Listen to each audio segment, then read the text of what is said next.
안녕하세요. 이번 시간에는 그럼 여러 가지 명칭을 가진 그런 치매 질환들을 과연 우리가 어떻게 진단하는가 그 과정을 살펴보기로 하겠습니다.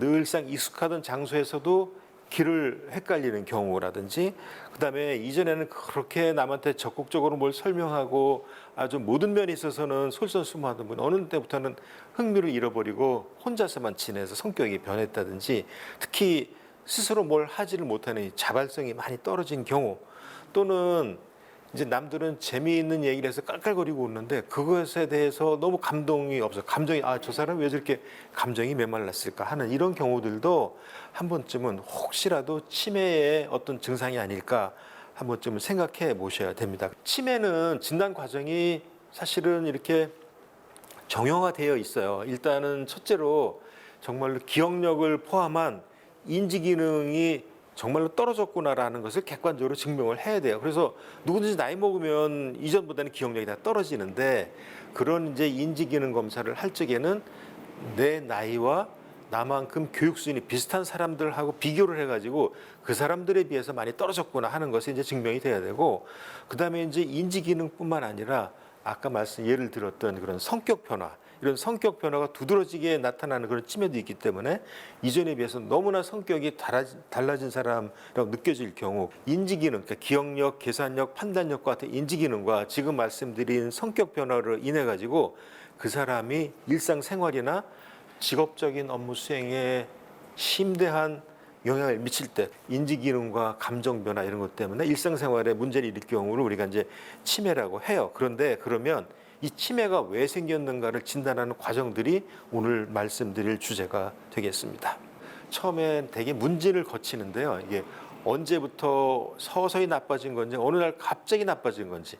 여기 예를 들어보면 우리가 아주 쉬운 거는요, 오각형 겹쳐 그리기. 이거 누구나 눈 감고도 할 수 있어요. 오각형을 두 개를 겹쳐 그리는데, 이것이 사실은 우리가 공간지각력이라는 것을 보는 것들인데, 예를 들자면 낯선 데서 길을 찾는 능력이 잘못된 사람들은 오각형을 그려보려 그러면은 오각형을 못 그려 육각형을 그린다든지, 두 개를 겹쳐야 되는데 떨어져 그린다든지, 이런 일들이 벌어지고요. 그다음에 아주 손쉬운 것 중에 하나는 시계 그리기. 여러분은 이제 시계를 그려보세요. 뭐 2시 10분이라든지 아니면 2시 45분 이렇게 그려보라고 하면 너무 시간을 12시간 간격을 이렇게 촘촘히 적당히 간격을 떨어뜨렸는데 한쪽에 너무 몰아서 한다든지 하는 것들이 생기거든요.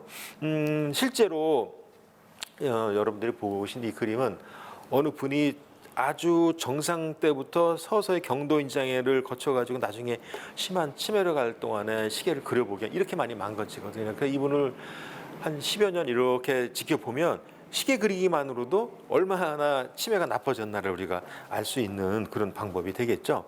혹시라도 우리 가족이 나를 어디에다가 버리지 않을까, 이걸 우리가 유기망상이라고 그러는데, 이상하게 치매 환자들한테는 그런 것이 생겨요. 내 또래보다는 못한데 아직 치매까지는 가지 않은 경우, 그런 경우 우리가 경도인지장애라는 말을 씁니다. 그런데 이 경도인지장애는 한자로 가벼울 경자를 써서 경도인지장애를 하는데, 사실은 결코 가벼운 병이 아니에요. 왜냐하면 정상도인이 1년에 치매로 넘어갈 위험성이 한 1 내지 2% 정도 되는데, 이 경도인지 장애 환자들은 그것이 10배쯤 높습니다.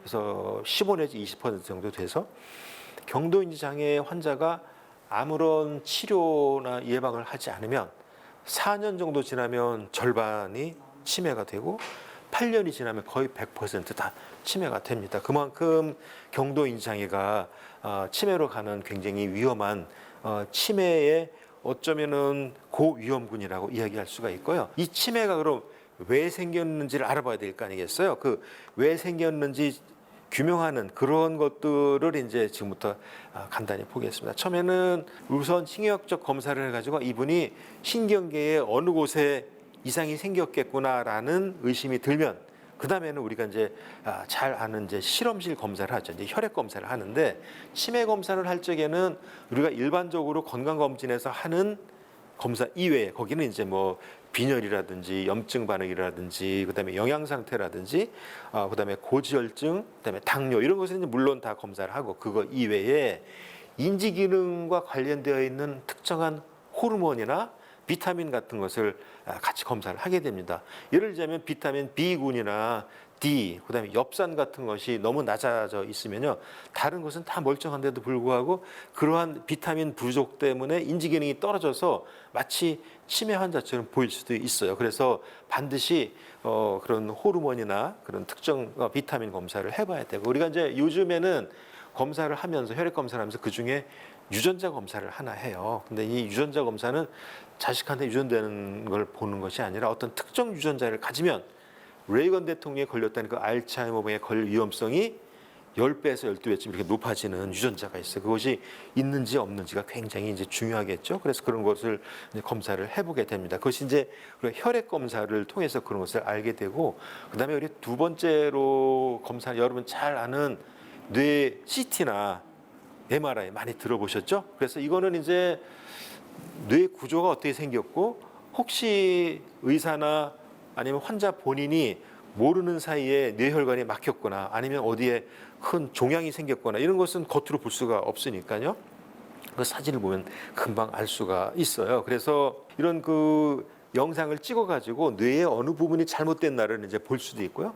그 다음에는 지난번 시간에 말씀드렸던 그 알츠하이머병 진단을 할 적에 그 알츠하이머가 봤던 뇌 안에 이상한 단백질, 예전에는 환자가 돌아가셔야지만 뇌조직 검사를 통해서 알 수 있었던 그러한 것들을 요즘에는 의학의 발달로 살아있는 사람한테서 그를 주사를 놓고 이제 페트라는 검사로 하면은 뇌 안에 그 나쁜 단백질 찌꺼기가 얼마나 쌓였는지를 볼 수가 있어요. 그거를 통해 가지고 이분은 앞으로 몇 년 있으면 알츠하이머병이 걸리겠구나, 우리가 미리 예상을 할 수가 있습니다. 그런 것을 잠깐 보여드리도록 하겠습니다. CT 검사, 네, CT 검사는 사실은 뇌 안에 피가 났는지 안 났는지를 알아보는 데는 아주 유용한 검사예요. 그래서 노인들이 되면요, 이 통증에 대한 감각이 많이 무뎌져요. 특히 이제 약주 한 잔 드시고 어디 이렇게 푹 부닥쳤는데 본인은 모르는데 며칠 지나니까 자꾸 머리가 아프다가 이제 의식이 없어지고 치매처럼 나타날 때 그런 분들을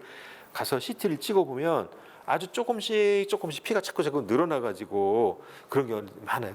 MRI는 보면 아주 구조가 명확하게 드러나게 아주 좁쌀만한 이상도 볼 수가 있기 때문에 그 사람의 기억 중추가 얼마나 남았는지 이런 거 다 볼 수가 있고요. 그다음에 아까 말씀하신 혈관성 치매도 뇌 영상을 보면 혈관이 막힌 부분이 금방 표시가 나니까 이분은 알츠하이머병, 이분은 혈관성 치매를 금방 알아낼 수 있는 그런 이점이 있습니다. 또 한 가지 이런 영상 검사를 하는 이유는 예기치 않게 뇌종양이라든지 또는 이분은 알츠하이머병인데 지난번부터 알고 있어. 근데 자꾸 예상외로 더 빠른 속도로 나빠진다. 그래서 다시 사진을 찍어보면 전에 없었던 조그만 뇌종양이 이렇게 자라고 있는 거, 이런 걸 볼 수도 있고요. 그 다음에 이 아까 여러 가지 질환 중에 우리나라에 가장 많은 알츠하이머병, 그 다음에 전두축두엽 치매, 그 다음에 루이체 치매, 그 다음에 혈관 치매, 이런 것들은 앞서 말씀드린 신경심리 검사로 인해 가지고 기억장애나 행동 이상의 어떤 패턴이 달라졌는지를 보고 MRI나 이런 영상을 보고 난 다음에는 어디가 문제가 있는지 알 수가 있거든요.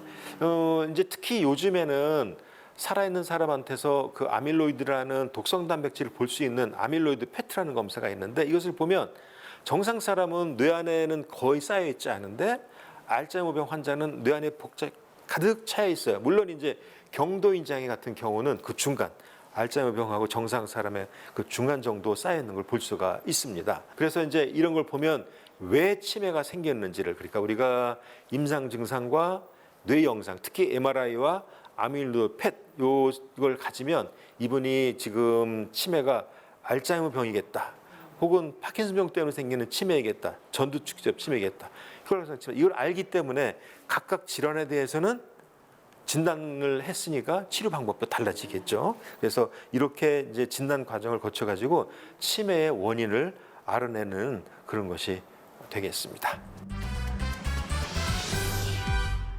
네, 교수님 기한 강연 잘 들었습니다. 네. 교수님, 근데요, 혹시 치매나 알츠하이머 병을 우리가 병원에 가기 전에 혹시 자가 진단으로 할 수 있는 방법들이 혹시 있을까요? 그런 것이 있으면 참 좋겠습니다만 그게 그렇게 쉽지는 않아요. 다만 본인은 잘 모르고요.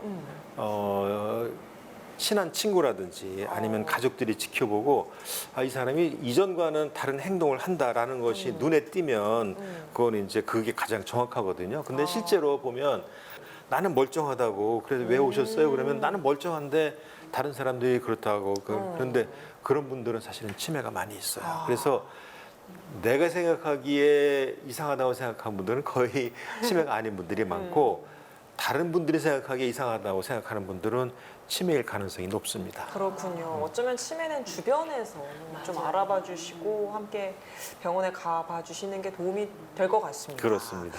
앞서서 교수님께서 살짝 우리나라의 치매 안심센터들이 잘 있으니 활용하면 좋다라고 해주셨는데 어떻게 또 활용을 하고 어떻게 또 대학병원이랑 연계도 되어 있는지 설명을 좀 해주실까요? 네, 그 사실은 우리가 얼마 전에 이제 국가 치매 책임제라는 걸 많이 들어보셨을 거예요. 그 일환으로 이제 처음에는 서울시 지자체에만 있었던 이제 그 전에는 치매 지원센터라는 이름으로 있었는데요. 이것이 전국으로 이제 확산되면서 지금은 치매 안심센터라고 네. 모든 지자체에 다 지금 배치가 되어 있는데요. 거기에 가시면 굉장히 많은 도움을 받으실 수가 있어요. 그다음에 이제 그 치매가 의심될 적에 이제 간이 평가를 할 수 있어요. 거기서는 이제 모든 진단을 다 할 수는 있는 건 아니지만 그래도 거기서 일단 한번 우리가 그런 걸 이제 스크리닝이라고 얘기를 하잖아요. 네. 그런 데서 검사를 받아보시고 치매가 의심이 되면 거기서 연계되어 있는 대학병원으로 연결을 오. 시켜줍니다. 그리고 그 다음에 이제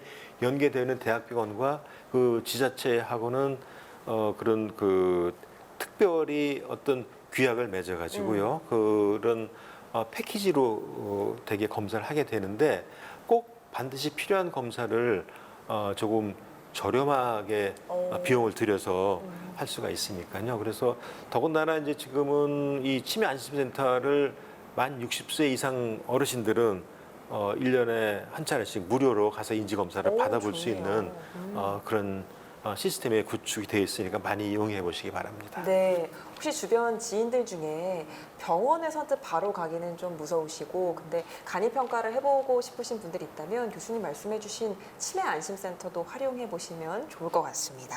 네, 함께해주신 백세 인생 가족 여러분 고맙습니다. 오늘도 주님 안에서 승리하는 하루, 건강한 하루 보내시고요. 저는 다음 이 시간에 다시 찾아오겠습니다. 건강한 백세 인생을 위하여!